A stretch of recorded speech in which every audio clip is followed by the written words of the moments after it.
All right, I am Chris Ferguson, and this is the cell membrane.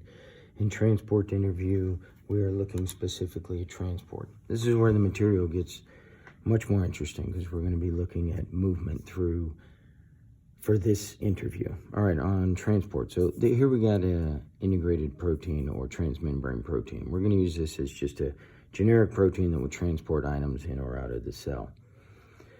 Here we have, let's do the first one, simple diffusion. So we're looking at chemicals that can go straight through the cell membrane, no transport needed, no ATP, but they're always going to be moving in a direction of high concentration to low concentration.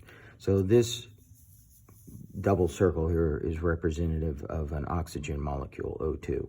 So there's always more outside the cell than inside the cell, because the second it goes inside the cell, it's going to be used up by the mitochondria. So O2 goes through the cell membrane by simple diffusion and just goes straight through, no protein needed, goes from high concentration to low concentration. And here you have carbon dioxide. Carbon dioxide moves outside of the cell because there's always more of it inside the cell than outside of the cell. So it's made, it goes through the cell membrane by simple diffusion. No protein needed, no ATP, just goes right through the cell membrane. And it goes from high concentration to low concentration. Here we have facilitated diffusion here. So here we're going to use the transmembrane protein or integral protein. So we got glucose molecules here. These are my hexagon shapes.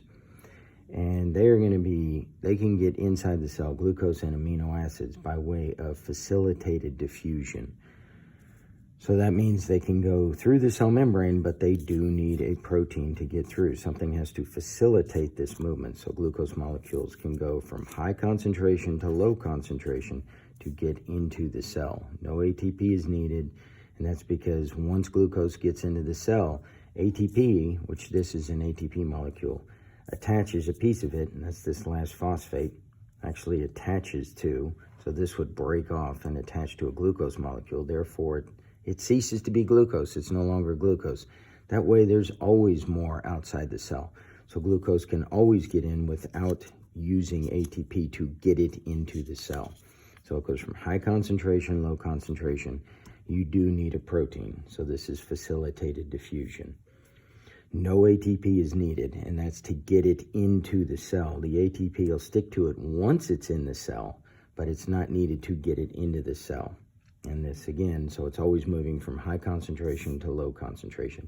Amino acids always get into the cell this way. So they're going from high concentration to low concentration.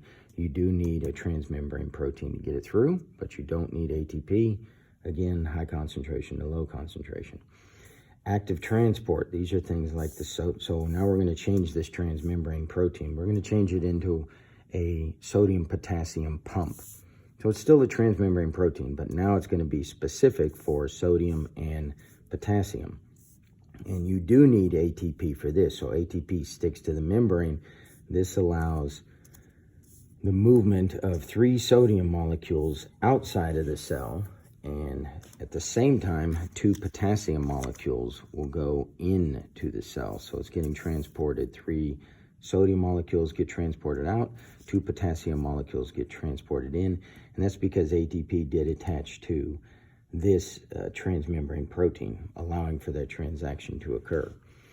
Now we have endocytosis. This is where we have bulk items, and endo means in. We're going into the cell.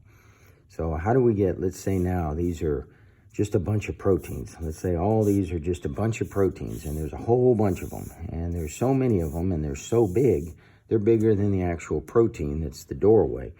How are we going to get these bulk items into the cell? And this is endocytosis.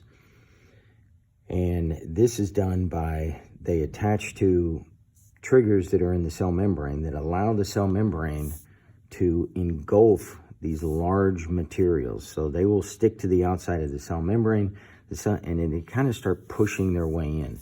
So let's do it right here with this little indent in the cell membrane. And they will push their way in to where the cell membrane will wrap around these items. And then they are now inside the cell because the cell membrane wraps around it, it pulls in, the remaining membrane will reattach together, and then you have these large bulk items inside the cell with a cell membrane wrapped around it. That is endocytosis. And there's two types of this. There's phagocytosis and pinocytosis. Phagocytosis is just that. It's eating large molecules. Pinocytosis is what's called cellular drinking. It's when the cell membrane wraps around fluid in the outside of the cell to see what's on the outside of the cell, or so we're taught that. And then this membrane will pinch off and come in. If you want to get your PhD, one of the ways could be to discover what exactly is pinocytosis.